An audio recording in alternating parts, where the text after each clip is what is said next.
we had riots last year, and there's been a number of commentators talking about why they happened. Was it to do with a breakdown of a family?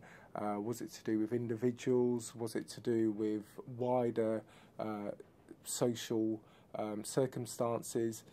And certainly if people didn't have a time on their hands, they were actually in work, you wouldn't see the same kind of riots happening. It's the fact that people have so much free time on their hands, aren't engaged, don't feel part of society, that we see this kind of breakdown. So it's not all due to poverty, but there are some strong factors relating to poverty and the reason why people rioted.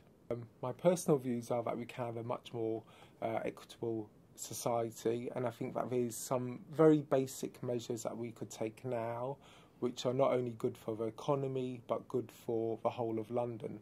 So one of the things we could start doing is investing much more into housing. This isn't about increasing housing benefits, about money going to making landlords even richer. This is about building more housing stock which is in public ownership, whether or not that's housing associations or local authorities or other types of non-profit body. But not only will that put people into work, but it will reduce the rents which are being paid in London, which are actually crippling all social classes in London, not just the poorest, but those in the middle as well as those at the top.